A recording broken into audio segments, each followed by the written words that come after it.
మీ business ఏదైనా మీ ఊర్లో promotion చేయాలంటే అది సుమన్ టీవీతోనే సాధ్యం. ఇప్పుడే సంప్రదించండి. శ్రీ సీతారామచంద్ర భగవానికి మన గంభీరాపేట మండలంలోని గంభీరాపేట పట్టణ కేంద్రంలో 13వ శతాబ్దం కాకతీయ రాజులలో చివరివాడైన ప్రతాపరుద్రుడు నిర్మించినటువంటి ఈ ఆలయం చాలా పురాతనమైన ఆలయం. ఇది సుమారు 800 సంవత్సరాల క్రితం అని చెప్పి ఇక్కడ ఉన్న గంట మీద తెలుగులో ఉన్నటువంటి దాని మీద నిరూపితమైంది. పురాతన కాలం నుంచి ఇక్కడ బ్రహ్మోత్సవాలు 9 రోజులు అత్యంత వైభవపేతంగా జరుగుతూ ఉంటాయి. ఈ యొక్క రామాలయంలో, మన రామాలయంలో, ఇటువంటి రామాలయంలో ప్రతి సంవత్సరం లాగానే రోజు రోజు ఇంతింతై వటుడింతై అన్నట్టు రోజు రోజు ఈ యొక్క రామచంద్రమూర్తి యొక్క వైభవం నలుదిక్కులా వ్యాపింప చెప్తా ఉంది. ఎందుకు కారణం, ఇక్కడ నందదీపం ఉంది.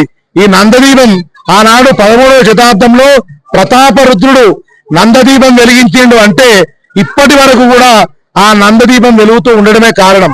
ఆ నందదీపం వెలగడం వల్ల ఈ చుట్టుపక్కల ఉన్న మండలాలలోని రైతులు, కర్షకులు, కష్టజీవులు అందరూ సుఖ శాంతులతో ఉంటారని చెప్పి ఇక్కడ భక్తుల విశ్వాసం.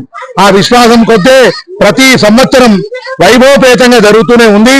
ఈ కొత్త సంవత్సరంలో ఇంకొక విశేషం ఏమిటంటే, సుమారు 50 సంవత్సరాల క్రితం కొత్తగా రథం చేయించడం జరిగింది. కురవీళ్ళ తిరిగేది అయితే అది ఖరాబ్ అయిపోయింది అని చెప్పి, చెడిపోయిందని చెప్పే ఉద్దేశంతో దీన్ని ఇక 3.5 లక్షలు పెట్టి కొత్త రథాన్ని చేయించడం జరిగింది. అదేవిధంగా నవరాత్రోత్సవాలలో తిరగడానికి గజవాహనం 2 రోజులు తిరిగేది. కానీ మళ్ళీ ఈసారి కొత్తగా నవరాత్రుల్లో మళ్ళొకటి ప్రభ చేరింది. అది చంద్రప్రభ. అది గౌరవనీయులైన సాహెబ్ గారు, నాంపల్లి గౌడ్ గారు చేయించారు.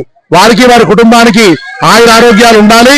అదేవిధంగా ఇక్కడ ఎంతో ప్రాంతం నుంచి ఇక్కడ నివసించిన వాళ్ళు వీళ్ళందరూ చూడండి, ఒకరు మహారాష్ట్ర నుంచి వచ్చిర్రు, వాళ్ళు కామారెడ్డి నుంచి వచ్చిర్రు, వాళ్ళు నిజామాబాద్ నుంచి వచ్చిర్రు. ఈ విధంగా ఈ యొక్క మహిమ క్షేత్రమైన తెలుసుకొని సుదూర ప్రాంతం నుంచి వస్తూనే ఉన్నారు. ఆ రామచంద్రమూర్తిని వీళ్ళు కొలుస్తూనే ఉన్నారు. వీళ్ళందరికీ కూడా ఆయురారోగ్య ఐశ్వర్యాలు ఆ భగవంతుడి ఇవ్వాలని కోరుతూ జై శ్రీరామ్, శ్రీరామచంద్ర భగవానికి, శ్రీరామచంద్ర భగవానికి. అయితే చాలా మంది చాలా సమయం నుంచి ఈ దర్శనం కోసం ఎదురు చూస్తూ చివరి 15-20 నిమిషాల్లో తొందరపడ్డాం. ఇప్పుడే స్వామివారి కళ్యాణ మహోత్సవం జరిగింది. తలంబ్రాలు స్వామివారికి, అమ్మవారికి తలంబ్రాలు పోసుకోవడం జరుగుతూ ఉంది. తదనంతరం మళ్ళీ మంగళాతులు లోపల గుళ్ళో ఇస్తారు, ప్రసాదం ఉంటుంది. తర్వాత అన్నదాన ప్రసాదం కూడా జరుగుతూ ఉన్నది. కాబట్టి గట్టిగా ఓపిక పెట్టాల్సింది కోరుతూ, మరొక ముఖ్య విషయం, ఏ దేవాలయమైనా సరే, ఏ దేవుడైనా సరే ప్రజాదరణ ఉన్నప్పుడే, భక్తుల యొక్క ఆధారం ఉన్నప్పుడే అది వేరులోకి వస్తుంది. అలా రావాలనుకుంటే కొంతమంది మనస్ఫూర్తిగా భక్తి పూర్వకంగా సహకరించాల్సిన అవసరం ఉంటుంది. అదేగానే కొంతమంది భక్తులు వారికి అనుగ్రహం పొంది వారు దేవాలయ అభివృద్ధికి వారు తమ తోచినంత సాయం అందించి ఇలాంటి భక్తుల సందోహంగా మారే భక్తి క్షేత్రంగా మార్చడానికి వారు కారకులవుతారు. వారు ధన్యులు. అలాంటి వారిలోనే ఈ సంవత్సరం ఎన్నో సంవత్సరాల క్రితం దశాబ్దాల నిర్మాణమైనటువంటి రోజు జరిగే సేవ పూర్తి సిద్ధమైన పరిస్థితుల్లో కొత్త సేవ నిర్మాణానికి తప్పనిసరి అని చెప్పి ఇక్కడ మనమేసంతని చెప్పిన అనంతరం ఇంటి నిర్మాణానికి ఎవరైనా దాతలు సహకరించాలని కోరిన వెంటనే ఈ గ్రామ నివాసి సుజాత రాజురెడ్డి గారు ముందుకు వచ్చి సుమారు 3.5 లక్షల పైబడి విలువైనటువంటి ఈ సేవ, కొత్త సేవ తయారు చేయడానికి వారు సహకరించినందుకు వారందరికీ, వారికి, వారి కుటుంబానికి ఉదయపూర్వకంగా మనము చెప్పడంతో వారికి భగవంతుడి ఆశీర్వచనంగా వారికి అందించాలి.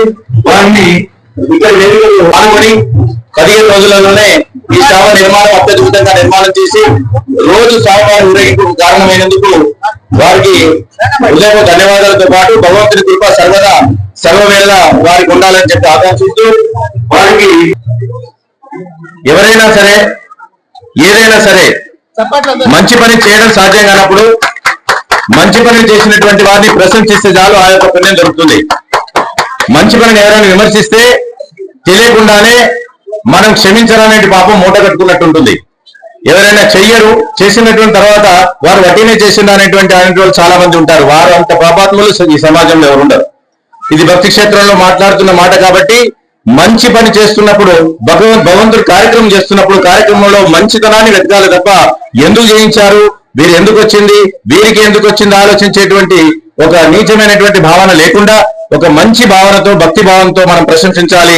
వారికి అటువంటి ఆశీర్వచనం పొందే విధంగా మనం మనస్ఫూర్తిగా మనము వారిని గౌరవించాలి. కాబట్టి వారికి హృదయపూర్వకంగా మా గ్రామం తరపున భక్తులందరి తరపున అందరి తరపున ధన్యవాదాలు తెలియజేస్తూ అయ్యారు వారికి గంభీరపేట గ్రామంలో ఏటేటా జరిగే శ్రీ సీతారామచంద్ర స్వామి వారి కళ్యాణ మహోత్సవం బహుశా ఈ ప్రాంతంలోనే అతి గొప్ప పండుగగా చెప్పుకోవచ్చు. ఇక్కడ ఉన్నటువంటి చారిత్రక విశేషాల ద్వారా తెలుస్తున్నటువంటి విషయం ఏంటంటే దాదాపు 700 సంవత్సరాల క్రితం నుంచి ఈ దేవాలయం సుప్రతిష్ఠితమై ప్రజల చేత పూజలు అందుకున్నటువంటి దేవాలయం. భద్రాచల రామదాసు నిర్మించినటువంటి దేవాలయము, అక్కడ ప్రతిష్ఠించినటువంటి రాముల వారి విగ్రహం ఎలా ఉంటుందో దాదాపు అదే నమూనాలో ఇక్కడ రాముల వారు సీతాదేవి విగ్రహం ఉండడం చాలా విశేషం. ఇక్కడ 700 సంవత్సరాల నుంచి ఒక దీపము నిరంతరంగా వెలుగుతూ ఉన్నటువంటి మరి ప్రాశస్త్యం ఉన్నటువంటి ప్రాంతం. మరి ఈ సంవత్సరం లోపల ఇక్కడ చాలా బ్రహ్మాండంగా వేలాది మంది భక్తుల సమక్షం లోపల ఈ ఉత్సవం నిర్వహించడం జరిగింది. ఇప్పుడే సీతారామస్వామి వారి కళ్యాణ మహోత్సవం తర్వాత భక్తులందరూ కూడా మరి తండోపతండాలుగా వచ్చి ఇక్కడ ఉన్నటువంటి కళ్యాణాన్ని తిలకించడం జరిగింది. స్పందన ఫౌండేషన్ ద్వారా మరి ఇక్కడ భక్తులందరికీ లడ్డు ప్రసాదం వితరణ చేయడం జరుగుతూ ఉన్నది. వారికి ఆ సీతారామచంద్ర స్వామి వారికి వారి సభ్యులందరికీ కూడా ఆయురారోగ్య ఐశ్వర్యాలను ప్రసాదించాలని పురోభివృద్ధి ఇవ్వాలని చెప్పి నేను వారందరి తరఫున రాముల వారిని ప్రార్థిస్తూ ఈ అవకాశంలో పాలు పంచుకునేటువంటి అందరికీ మాకు ఆ రామచంద్ర స్వామి ఇలాగే ఎప్పుడు అవకాశం ఇవ్వాలని చెప్పి కోరుతూ సెలవు. ప్రతి సంవత్సరము శ్రీరామనవమి ఉత్సవాల్లో భాగంగా స్పందన ఫౌండేషన్ 93-94 10th బ్యాచ్ వాళ్ళని లడ్డు ప్రసాద వితరణ అనేటువంటిది చేయడం అనేటువంటిది జరుగుతుంది. ఈ అతి పురాతనమైనటువంటి దేవస్థానము ఎంతో ప్రత్యేకమైనటువంటిది, చాలా పవిత్రమైనటువంటిది. అనేక మంది భక్తులు ప్రతి శ్రీరామనవమికి వచ్చి 9 రోజులు నవరాత్రులు జరుగుతాయి. అందులో ప్రతిరోజు ఒక్కొక్క వాహనం పైన రాత్రి స్వామివారిని ఊరేగిస్తారు. అందులో భాగంగానే 9వ రోజు గరుడ సేవ, తర్వాత రోజు రథోత్సవము. ఇందులో చాలా మంది భక్తులు వాళ్ళ యొక్క కోరికలను ఎంతో మంది కోరికటువంటి నమ్మకం కొద్దీ ఇక్కడికి వస్తూ ఉంటారు ప్రతి సంవత్సరం. శ్రీరామనవమిని పురస్కరించుకొని గంభీరపేట గ్రామంలో రామాలయంలో కళ్యాణోత్సవము మరియు 9 రోజులు రథోత్సవం జరుగుతోంది. ఈ కార్యక్రమంలో స్పందన ఫౌండేషన్ వారు 93-94 SSC బ్యాచ్ వారు మేమందరం కూడా లడ్డు వితరణ చేస్తున్నాము. మా అందరూ ఫ్రెండ్స్ కలిసి ఈ కార్యక్రమంలో పాల్గొంటున్నాము. ఈ కార్యక్రమంలో భక్తులు అధిక సంఖ్యలో పాల్గొంటున్నారు. ఈ ఉత్సవాన్ని విజయవంతం చేసినందుకు అందరికీ ధన్యవాదాలు తెలుపుతూ జై శ్రీరామ్. శ్రీరామనవమి ఉత్సవాల్లో భాగంగా ఈ రోజు శ్రీ సీతారామచంద్ర స్వామిమూర్తి కళ్యాణంలో భాగంగా మా 93-94 బ్యాచ్ స్పందన ఫౌండేషన్ ఆధ్వర్యంలో ఎవ్రీ ఇయర్ ప్రతి సంవత్సరము లడ్డు ప్రసాదం వితరణ చేయడం జరుగుతుంది.